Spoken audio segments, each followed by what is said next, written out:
Welcome aboard, everybody, with an Aquarian new moon. I'm Chris McCleary, and I am celebrating my 50th solar return almost to the minute as we speak. And so therefore, if I make mistakes, we're just going to keep on pressing through. So work with me here. I'm not going to be starting over. All right. So January 27th, 2022. Are you going to be boarding the Aquarian train with the Aquarian new moon? And by the way, that energy alone is having us feeling freer, rebellious, anti-establishment, but for the collective good. And but there's a lot more. There's a lot more attached than just the new moon. So here is our summary slide. And in my opinion, the highest congruency score really ever.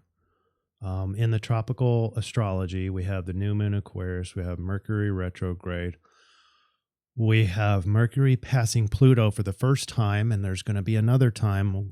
We're going to go over the February charts as well because we're dipping into February for 2 days. We have Venus going direct. She's been retrograde for a while. Venus and Mars are starting there.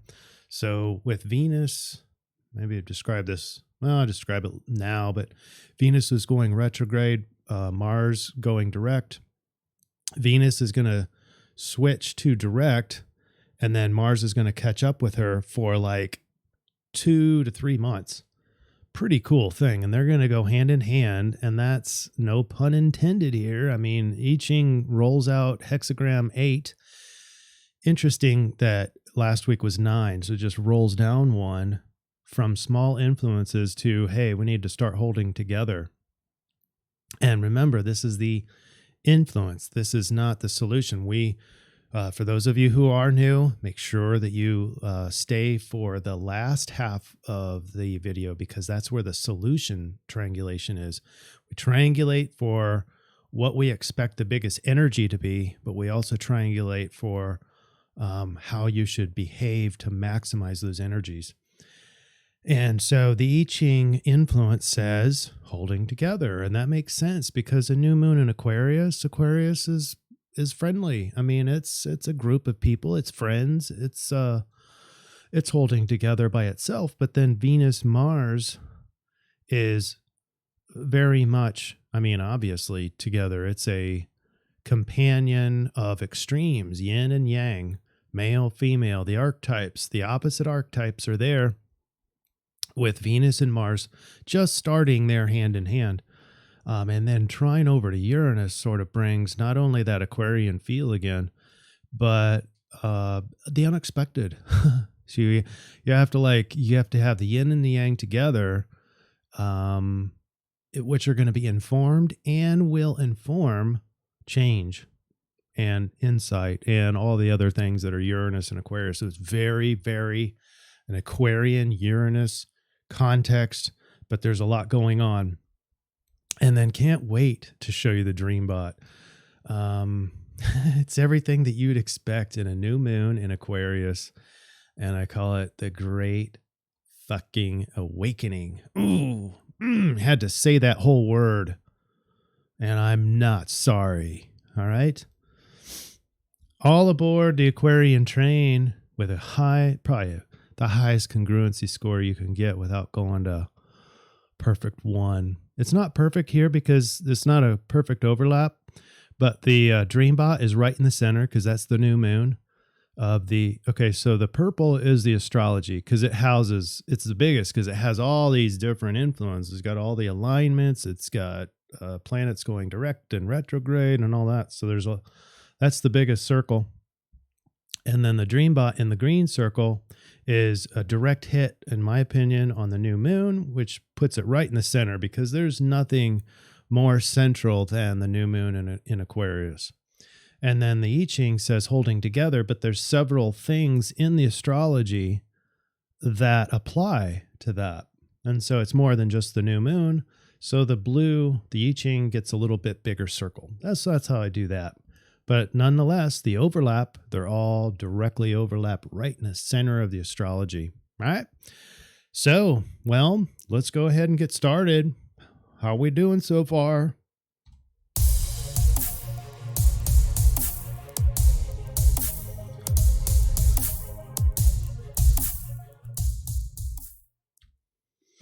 And welcome. I have some shout outs to make. So some names and comments from folks, and even some artwork from a variety of different platforms that we have at National Dream Center. First, the Rumble.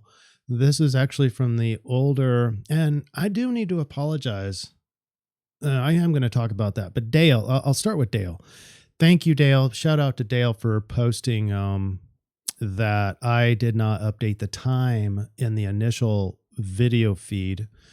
And it's something that I can't really fix after. I mean, I'd have to do the whole video over again, basically, or do a lot of video. But anyway, I was able to at least put a tagged line down in YouTube, but Rumble, I wasn't able to. So obviously with basically the lowest amounts of views on Rumble, people were seeing, hey, this is the old date.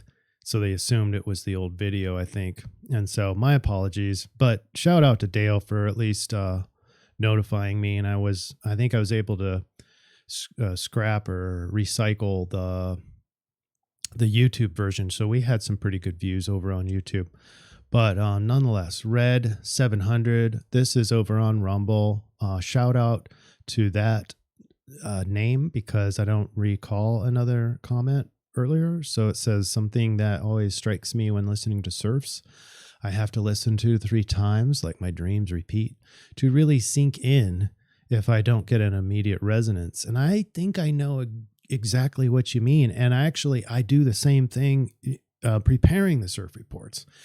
I let things percolate. I try to get the main things out and just ponder on them, sort of meditate on all the different modalities that we use. So anyway, I thought that was really interesting. Must try and listen in the AM instead and see what difference that makes. Big thanks as ever for holding our hands in the waves. Awesome. I mean, thanks for being here, Red 700. Thanks for the comment. D says it's your birthday month. Not sure of the day, but and I actually got your birthday wish on YouTube just before starting this video. So thank you. And it is today. Like I said, last year around this time, I had a one-on-one with you. And what she's talking about most likely is the natal chart or a projected chart in astrology. And if that sounds interesting to you, figure out who you are and what you're here for. And we can do a projected chart to see what energies are you're facing at any time that you want to look at. So pretty cool thing. And I really hope that edified you. But D says so much growth for me. So thank you. Time flies. And yes, it does. It does. What a fast year. And then over on Telegram, I just thought this was posted after the CIRF report link, and I don't know how to pronounce it, but Cyrene. I hope that I didn't butcher your name, but this artwork, awesome, is cool, and no real explanation, but none needs to be had. If you look at the Aquarian new moon, this is it. But obviously made for the nurturer, the mother. And by the way, this is sort of a foreshadowing, but we're going to go from the Aquarian energy and influence into, again, the yin solution, or a partly yin. So this still applies. This artwork still applies, especially when you got an Aquarian new moon now. That whole cycle, that whole month is for collective good. But with the yin solution, it's the mother, the nurturer, and then everything else that's yin, which is receiving. And so very appropriate artwork, and thank you. And then could be my favorite comment of all time. Solina says, my favorite channel. Oh, that feels really good. Thank you for that comment. And then the winner. Well, it could be my own, but I'm not going to take credit for it. You know, notice if I put my own up arrow, it makes me at 5. So technically I'm the winner, but nah, it was just an apology and trying to tell everybody, hey, no, this is the week of the 20th and to the 26th. Sorry. But the real winner, Terry, because she got a reply on it, which added to her tiebreaker. There was another 4 or another 2 4s. And uses another YouTube channel because Terry got banned with her own channel. That's awesome. Isn't Uranus your ruling planet? Yes. How appropriate can you get? Happy birthday, our friend. Well, thank you. And Terry also describes some of the things that she's noticing with the patches as well. And we'll talk about those just a little smidgen each time, not a long diatribe or anything. All right, so congrats to Terry for winning the comment of the week. And let's get to the Dreambot. There it is. I felt like I was missing something right there, like a transition or something, but I've already done the transition. All right, check this out. So we had a barn burner in the Dreambot. The bot hasn't looked this healthy for probably 2 to 3 years. Seriously. I found some new dream sites. The bot's going around, scurrying around in the web a little bit further now, pulling out more words, and getting a lot more accurate in terms of what everybody's dreaming. Up at the top, big, huge surge score, 97 and 68. Bees cooking. And I knew instantly. I was thinking 5G. You know, they're already cooking. Bees are already dwindling down to nothing and having a hard time navigating back to their hives. And as a result, we're having a lot less effort fertilizing our necessary vegetables and flowers and all the beautiful stuff on Earth. So that sank in pretty quick for me. Then we have linguistic set number 2. It says matrix drop, became, experiment, awakening, lose, lots, angry. There's going to be a lot that are losing and they're getting angry because the experiment didn't work out, and instead it's awakening. Matrix drop. You see that? Matrix drop and lose, lots, angry. It's a beautiful linguistics. It is a full up Aquarian linguistic set. At least the second one is.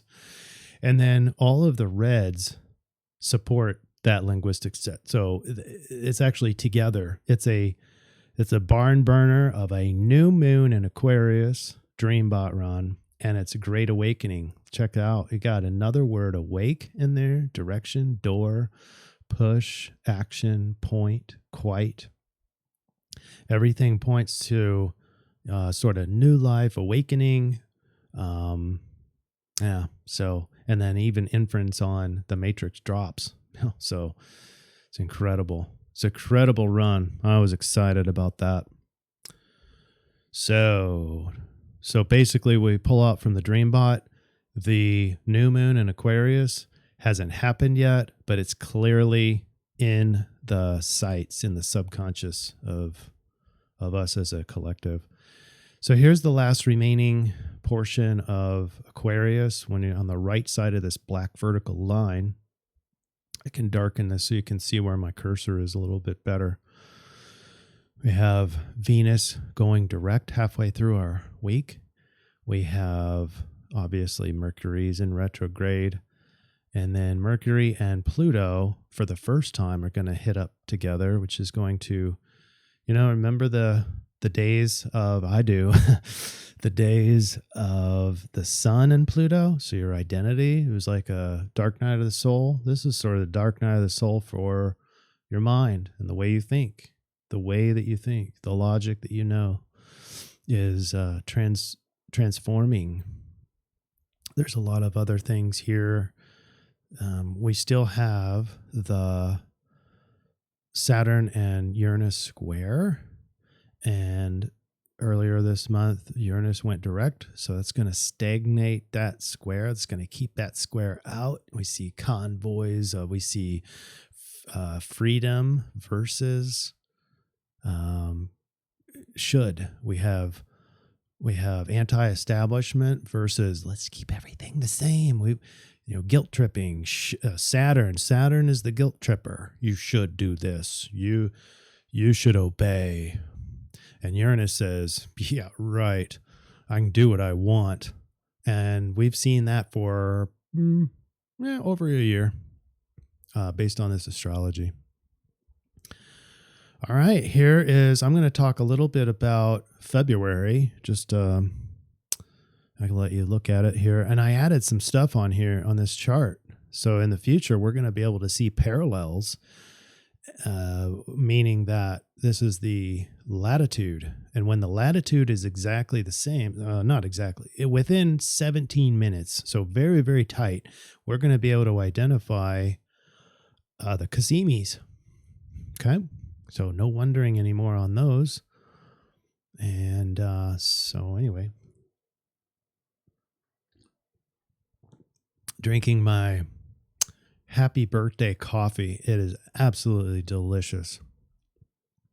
And so what we have to start off with is probably the biggest news throughout February is Venus and Mars, I already described, are going hand in hand, going to an exact conjunction in that manner that we talked about by February. Before February, like I said in January, Venus is going to go direct in front of Mars, and Mars is going to catch up all this while. And just 2 days after Valentine's Day, the number one Valentine alignment is going to go exact 2 days after Valentine's Day, the 16th. And they're going to be very, very close together for a couple of months, or at least in a full-up conjunction for a couple of months. Very rare event. Then we have Mercury and Pluto. Remember, so Mercury is retrograde. That's why the mind is going to transform, but then Mercury will go direct right here, early part of February, and then pass Pluto again for another mind-boggling transformation. Sun will be going into Pisces throughout towards the third part of February, and then Saturn and Sun are going to go exact on the 4th. All sorts of stuff, interesting things. These are not, if you notice, these are not squares. We only have one square, that's the 25th. And when that ages out, and then when the Saturn and Uranus start aging out, you can see this red getting thinner and thinner, lighter and lighter. Out into March, you're going to have no squares for the first time in, God, forever. I can't believe it's been this long, because we already knew this was going to happen in March of 2022. But got a little bit more hardship to come. All right. So hang in there. All right. Let's get into the day-to-day astrology. Thursday to 27th. There's a lot of groupings here, a lot of pairings that the Venus-Mars isn't quite close enough yet, just outside of a conjunction. Venus still going retrograde.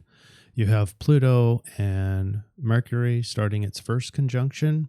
Remember, Mercury going backwards related to Pluto.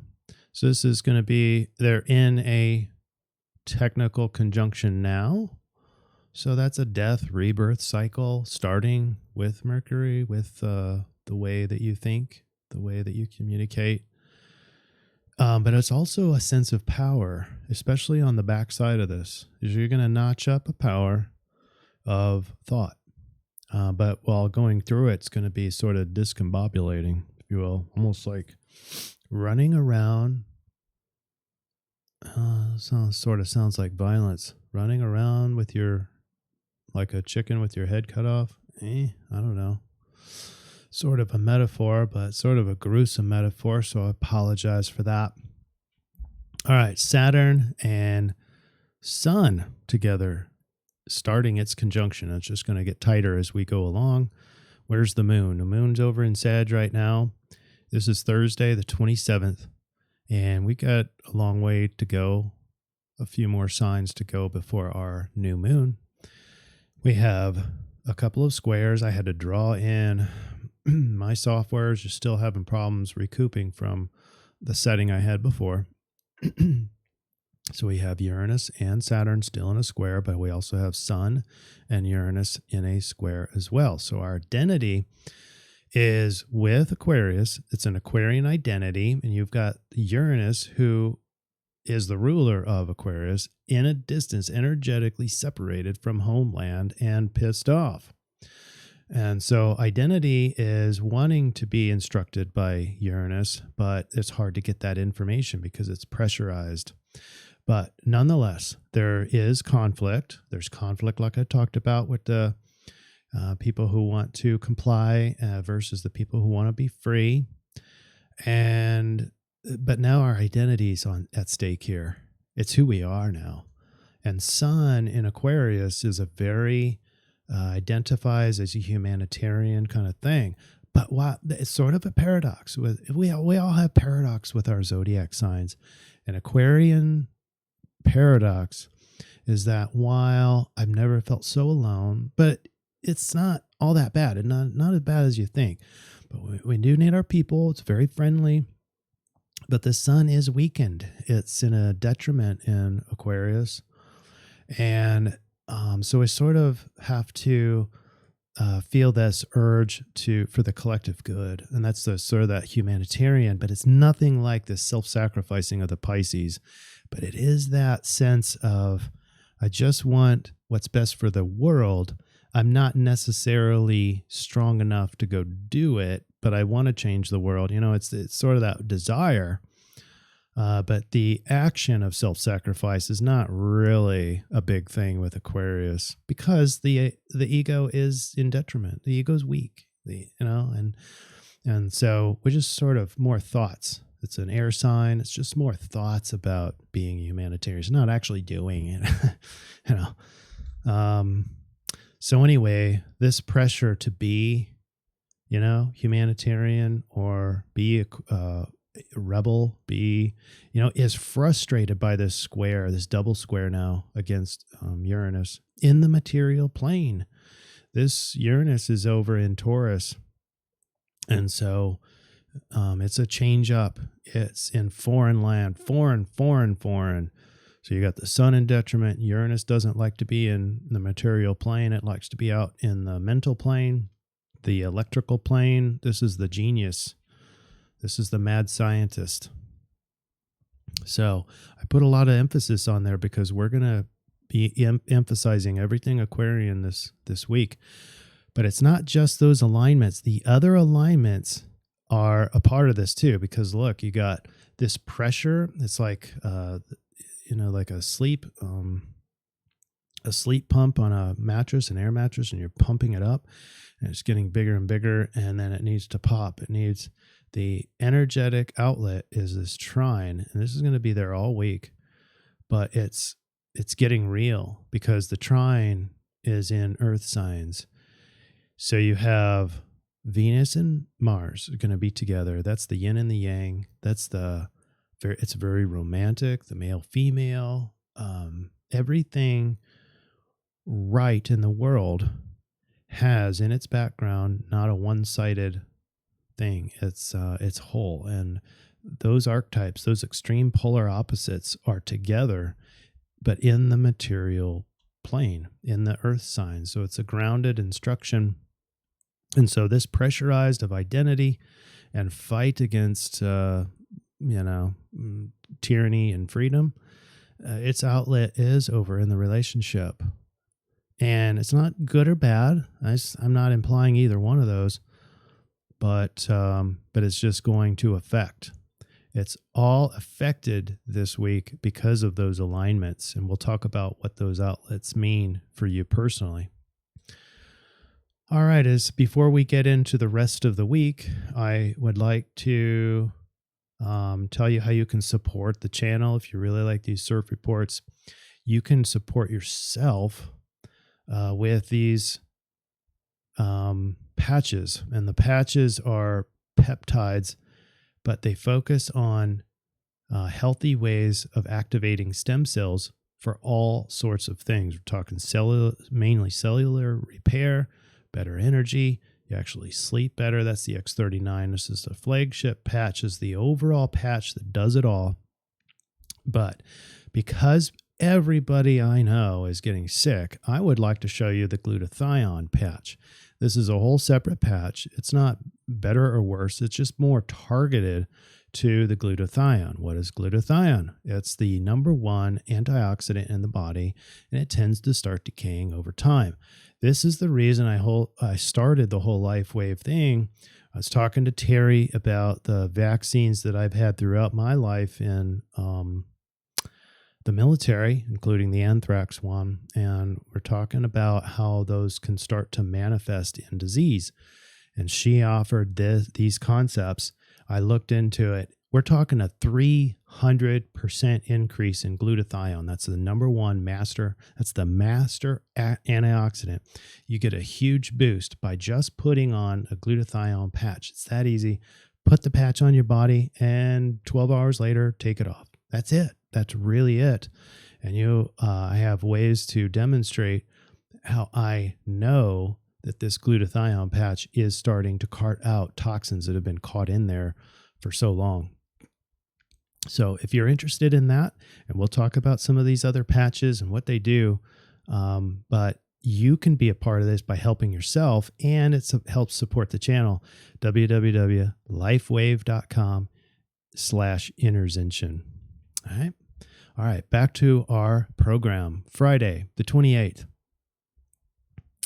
We have now 8 degrees. So let me darken this a little bit. We have Venus and Mars in 8 degrees. So they are in an official conjunction right now. They're instructing and being instructed by Uranus and change and freedom and rebellion, change of the material world. And this pressure this is the Sun and Uranus now, is the pressure to identify as a humanitarian during great change. The pressure to identify as a good person in the eyes of Saturn. So there's a whole bunch of guilt tripping here. And together that, it really does sort of have that same urge that Pisces just generally have. It's the urge that the collective is more important than you are, only because of that Saturn. The Saturn is the should planet. It's very directive. It's hardship. It's cold. Doesn't care. Doesn't have it. You just need to sacrifice. And it's the combo of Sun and Aquarius is the humanitarian. And so Saturn says, well, go do it. Like, I don't necessarily want to. I just want what's best for humanity. Well, go do it. That's sort of the discussion that Sun and Saturn are having together. And Sun's like, I don't have the get up and go to do this. I'm not Mars in Capricorn. I'm just the Sun in Aquarius.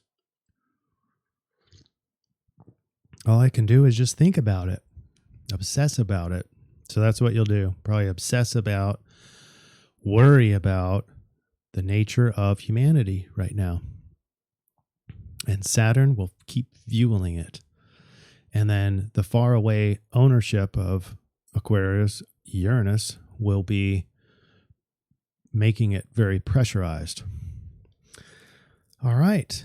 And in other news, Mercury and Pluto just 1 degree less than a half degree away.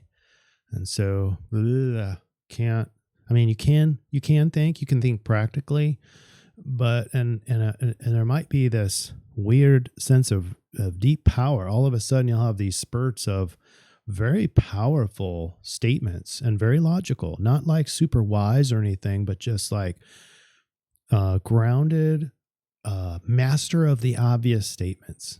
So look for those. You'll have these weird master of the obvious.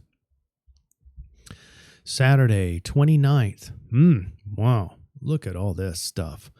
All right. So the main thing I think in this chart, we're starting to get what it's going to look like in the new moon in terms of these planet outlays and the alignments.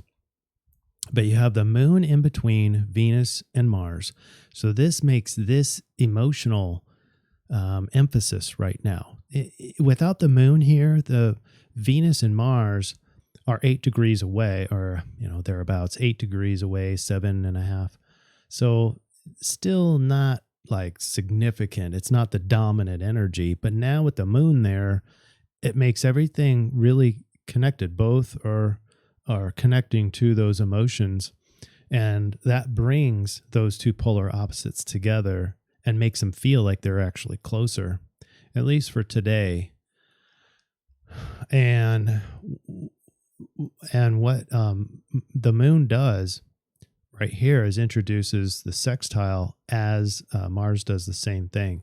So the opportunities begin, and it starts to feel, at least in the relationships, or at least in the mirroring of the opposites, the polar opposites, male, female, all those different archetypes, the extreme, the yin and the yang, brings a sense of fortune, wisdom, and it's going to be more of like a spiritual transcendent wisdom because it's in Jupiter's home of Pisces. And so very spiritual oriented.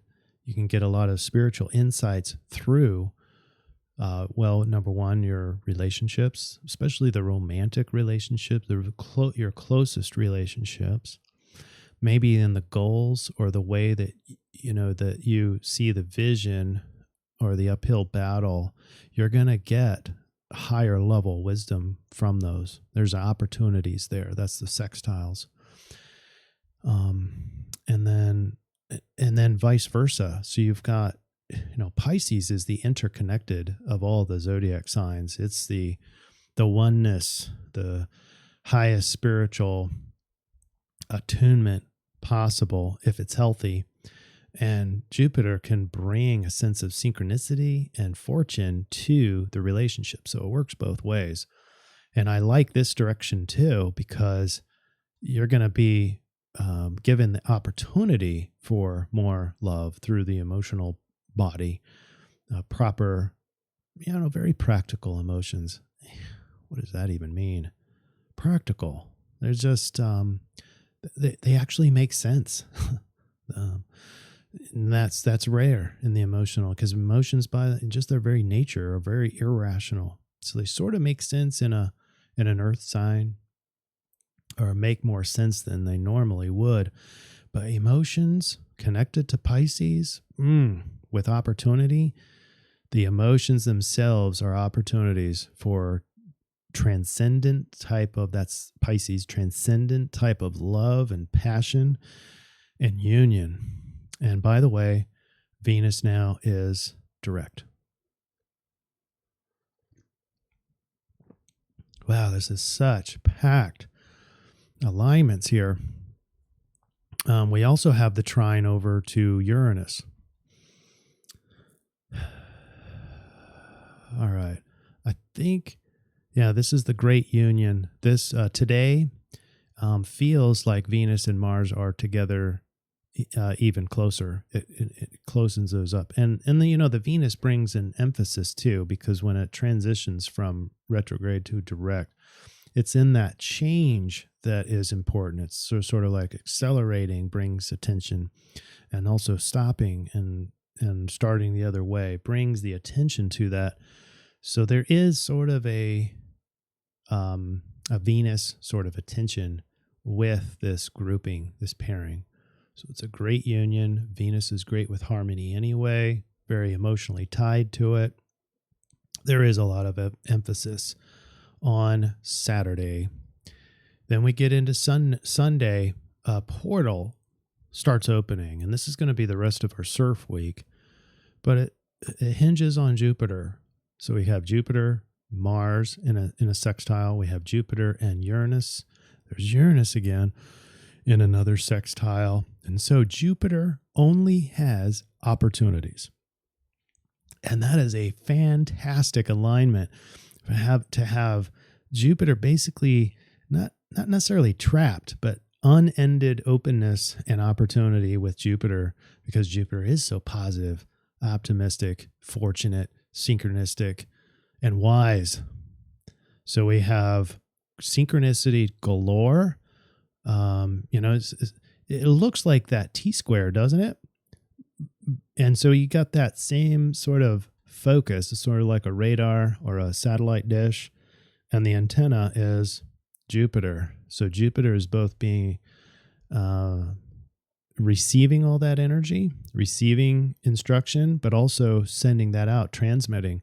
And so it becomes a Jupiter portal. Trust, receive, open, awareness, sense of curiosity. When we have that, there's not a lot of afraid in that alignment, because there's no trap. There's nothing that says you have to stay there. The energy isn't hyper feeling constricted or anything like that. It's a benefit. It's synchronicity. It's looking around with curious eyes and getting higher level instruction. And then, so now this is Sunday, with Mercury has in a retrograde has gone past Pluto and meets up with Mother Moon. So mine now feels nurtured after this sort of tumbling and these strange, hidden, subconscious powerful insights to, it's not insightful, but it's just this power that comes from seemingly nowhere. It's the subconscious. Pluto is the subconscious. And so you get this sudden, just more poignant thoughts as they transform, as they transition. Some of you will have more of the death rebirth, and some of you will have more of the power that I talked about.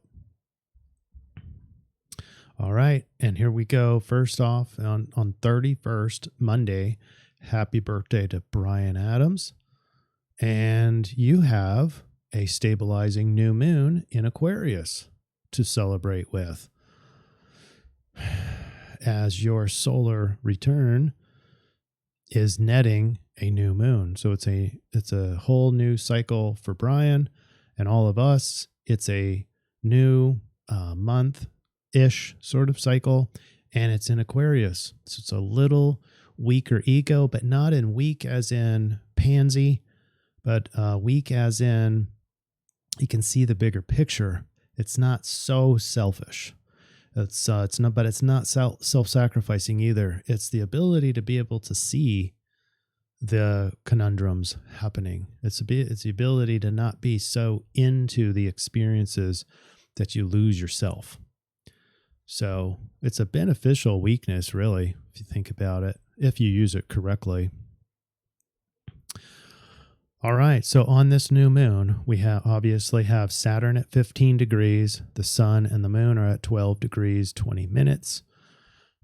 So there's a short 3 degrees of the new moon from the should Saturn. So it brings this stabilization. It's a very stabilized feeling. That can bring some surety, but it also can bring a little bit of fear. Saturn is, depending on what he throws at you, can be a little bit challenging, can be a little bit fearful. So just depends on your emotional reactions to it, but it's a should, and it's an obligatory energy. So obligatory sun in Aquarius will have you thinking and wanting to do more things humanitarian. But remember, it isn't an activated alignment for the sun, for the ego and the moon. It's just there. And so you just have to let the humanitarian sense sit there. Now, there is that pressure with those three over to Uranus. And this is the genius and the change. But this, like I mentioned earlier, this is getting pumped up with pressure and conflict. And you're going to still see in the outer world the conflict between these two. It's going to be obvious. It's so obvious. And it's getting more and more obvious. You got 3 squares right now. 3 squares. So you take the conflict and the protests that we've had before. This is mega. All right. So right around, and it just so happens the truck convoy is starting. I've got pictures of those. Oh, by the way, I totally forgot. Oh, I had crossed it out. Never mind. Oh, man. I was going to have the convoy playing this whole time.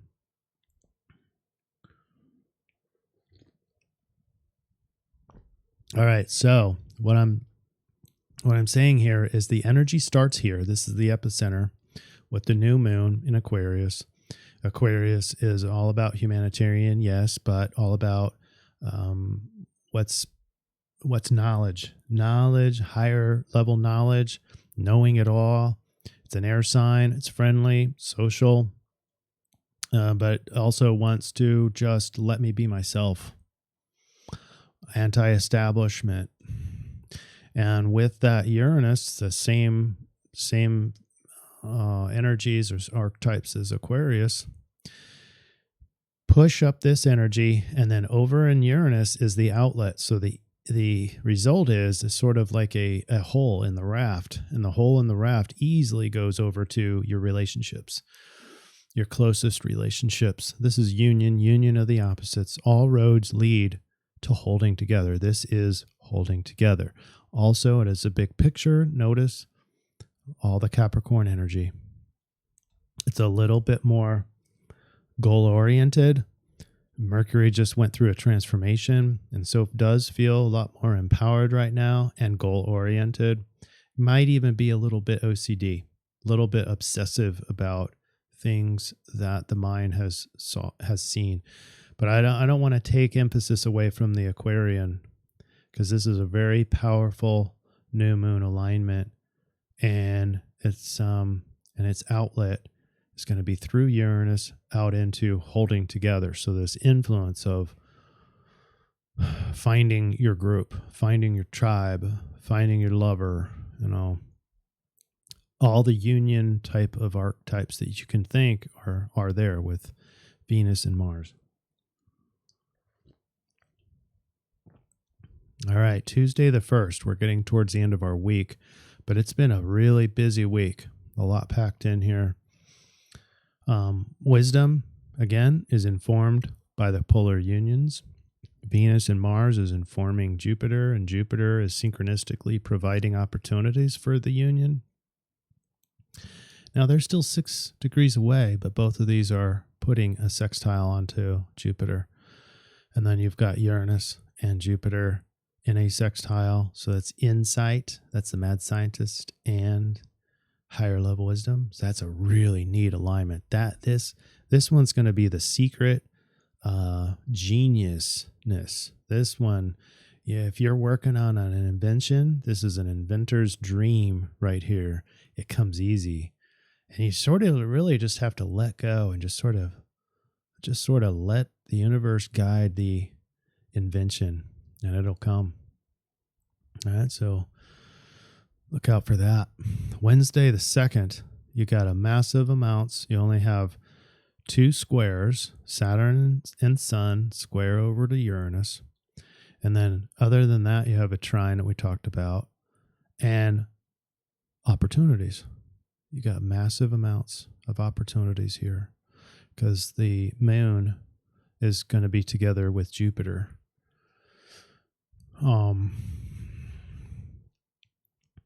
So massive opportunities open with the union of polar opposites, and you have emotional synchronicities. It's mainly a relational alignment, but a huge pipeline of relational. All right, that should do it for the day-to-day. Now hang on, because we're going to do the I-Ching and then get into the solution. So here's holding together. Holding together produces success. Right players on the right team share a clear goal at the right time. This is exactly Venus and Mars in Capricorn. That very statement.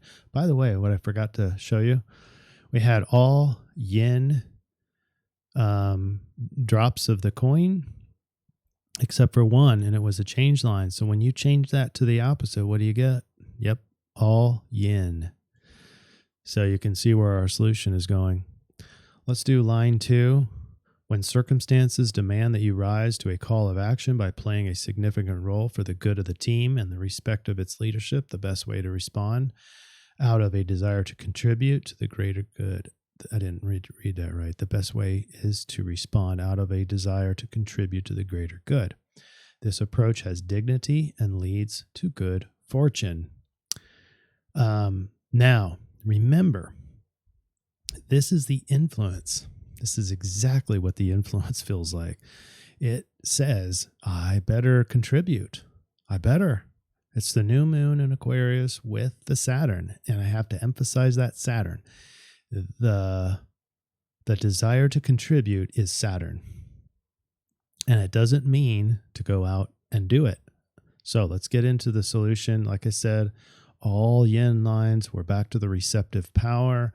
This is the receiving end. This is the solution. The solution is receive. Now, what are we receiving? That is exactly why we have that final triangulation slide. Is there something specific that we should be receiving? All right. So just 2 weeks ago, 2 CIRF reports ago, we did this exact solution. And that solution is relaxed. It's yin. Yin in a behavior. So the body's relaxed. The awareness is open. You're not hyper-focused. There's no tension or very little tension. And you're receiving. You're opening your heart. You're opening your mind. And it feels vulnerable. A lot of you will have a problem with this as a solution. As a solution, it's not about gearing up. It feels like it. It feels like we need to be doing something big for humanity. But the I-Ching was clear, at least its version is to not be weak. It's not a weakness thing. It's actually pretty strong, but to allow yourself to be vulnerable and receive, be open, receive. If you didn't do it good or do it well last time, you got a second chance this time. And we have the new moon, sun and moon at 12 degrees, 20 minutes. That puts us in hexagram 19 and in the sidereal Capricorn. The rave is the gate of wanting, and the harmonic gate is revolution. So the sensitive, because it's a sensitive ego circuit, the sensitive will attune to the revolution, and that's partly what you're going to receive. So here's the it's called the approach in the hexagram 19 lines, and it's line 6, the recluse. So doesn't it sound like we have sort of opposites here? We have, on the one hand, the influences say hold together, get in a group. But the rave is saying the recluse. So this is more of the solution than the influence. But of anything that combines influence and solution together, it's the rave. So it says that all things are interrelated. That all things are interrelated is apparent and manifested through the action of approach. What does that mean? The avoidance of contact in general, but not exclusively. Avoidance of contact in general, but not exclusively. The fool on the hill, the sage, that if you can find him, will talk to you. The energy which generally fuels avoidance. So you really have to pay attention for what's right for you. Some of you will be together, will be holding specifically with other people, but some of you will be most fortune or most success by being the recluse. And what is right for you depends on your soul, your human design, your astrology layout, but each moment, the experience that you're having in that moment, not an escape. And they talk about this. The Mars detriment side, you don't want to be escaping to be the recluse, the sulking child, the self-imposed exile that will only end in attract appropriate and soothing reaction, oversensitivity to rejection that fuels avoidance. So that's an escape. Don't escape this week to be alone. But if it's right for you, you can be alone. You can be the recluse. But in all cases, you're looking for the sage. The sage is well known for knowledge. All right, so let's get into the solution before I run out of time. Wow. Let's do this. Why won't it go? There we go. All right, now let's zoom in. All right, all aboard the Aquarian train. This is it. You imagine being at the top of the roller coaster. Look at that. They're holding hands. That's not very yin, by the way, but we're not in a solution yet.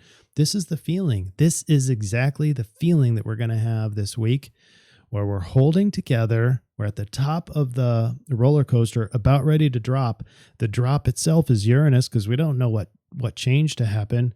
And it's sort of an air of excitement because of the Jupiter, I don't want to call it trap, but the opportunities from Jupiter. So it is exciting. Okay. So holding together means the feeling is we have a strong sense of unity, strong desire to belong, to be accepted, desires for shared vision, shared goals. Highest social line this week is responding out of the desire for the greater good, all matching the new Aquarian moon. But that's not the solution. So the I-Ching said, hey, you need to take a step back and receive. Rave says, sort of, if it's right for you, to be the recluse, to be the fool on the hill. That's the eccentric Aquarian. That's the paradox of Aquarian. Yeah, they are concerned about the human race. They are concerned about the collective, but they're also individuals. They're very individual, and they are the sage. The Aquarians are the sage. So this week, especially when we combine Sidereal Capricorn to be ambitious and prudent and responsible, we have a difficult task overlapping. These don't really overlap all that well. So let's read it together. Strong urges and even guilt trip feelings of unifying for the greater good. That is the Saturn and new moon together. The triangulated solution suggests that togetherness or social expectations are not necessarily the best outlet for maximum success this week. In fact, the rave location for the new moon in Aquarius is actually the recluse. Although Aquarius is a social sign, or can be social, the exact placement in the rave is more eccentric, knowledge-seeking, detached observer. That's also Aquarius. This is the overlap with the I-Ching, which is 100% open, receiving, accepting, relaxed, vulnerable, yin state. We continue with Sidereal Capricorn. So, from last week, from last CIRF report, we had the Sidereal Capricorn, and that was a direct overlap. This week, that's weird. So we have yin. Yin can't be goal-oriented. And that's Capricorn is seeing a vision, climbing a mountain, doing stuff. Well, how do we work that out? We continue with Sidereal Capricorn, so there are practical goals and responsibilities this week, which makes for a somewhat tricky overlap. Establish your goal for finding the sage within, finding the knowledge base within, following the individual knowledge that's right for you, for receiving knowledge, for opening to higher states of wisdom. Yin doesn't work well with goals of expecting specific things to receive. So the goals are more aligned with setting the yin state. So you can set the yin state to set yourself up to receive that Aquarian energy for this week. And it's in the mindscape. It's in the mind, and there is that power with Pluto and Mercury. So it all works together. But while the ego is sort of weakened, at least in detriment, it's a great time to enter your body into a yin state. So that's the goal. Relax more. Work on being open. Mentally, emotionally, physically. Physically open looks like basically sleeping. Not that you need to be sleeping all week, but the body's relaxed. That's my point. What does it look like? What does your body look like when it's sleeping? The heart rate is slowed. There's a parasympathetic autonomic nervous system mode, and that is relaxed, digest really well. You're open to receive, but it's very vulnerable, and that can be very scary for some of you. But that's the solution. Number one, that is absolutely paramount, that you try to relax this week. And what is it that you're receiving? Well, preparing for the open channel or the flow of knowledge. You're trying to receive the Aquarian humanitarian from the mental plane. And that part of that is going to be knowledge and wisdom, but it's also going to be a sense of freedom, a sense of confidence in yourself, a sense of knowing where you are in the world, what your position is, what your purpose is. All those things are very important and very Aquarian. You don't need a savior. That's Aquarians don't need saviors. We need to be more confident in ourselves. And that's what my little phrase, my suggested phrase that you can use or not use, it's up to you, but sort of have a mantra each week now.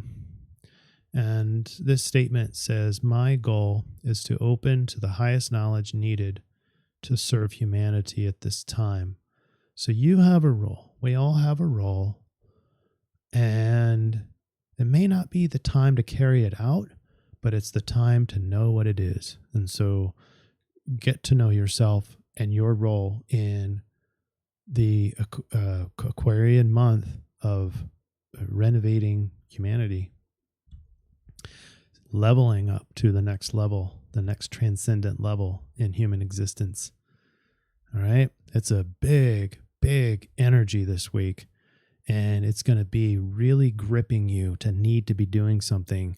It's not very intuitive, but you need to relax into that and let it flow into you.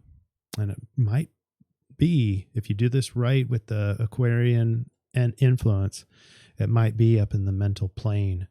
You might want to try that exact time when Mercury and Pluto come in to sit in sort of like in a conjunction for the first time. And you can try it again when they do it again in February.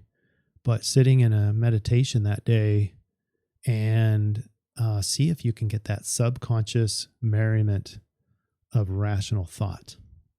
I think this week is really important because the Aquarian energy and new moon is a new time, and great insights come in. A lot of things happening up there, but basically sit back, receive, and then find the sage within. Okay, up in the rave. I really hope this helps everybody, and I hope you have a great week. I'm really looking forward to this month, and not just because, it's like a celebration for myself and joining the 50-year-old club, but I don't know. I've got a really exciting sense for what's happening in the world. It's something shifting. Something is shifting hard. Go to Telegram and you can look and see what I'm finding on various parts of the web. And, anyway, I just keep on going, but take care, everybody. Have fun with this and let me know what you receive. When you sit in and get your Aquarian insights in a pure yin state, I think it's going to be pretty profound. I'd like to hear from all of you, for a lot of you, as many as possible, on what you're receiving. Okay. I think it's going to be beautiful. A lot of different facets of the diamond. It's going to be beautiful, turning the light and spreading it out in 1,000 different ways. That's what our individual perceptions do to make a whole and big picture. All right. I'll stop rambling. That's all I have. All right. We'll see you next week, everybody. Be well and go get your patches. Lifewave.com/intervention. See you next week, everybody.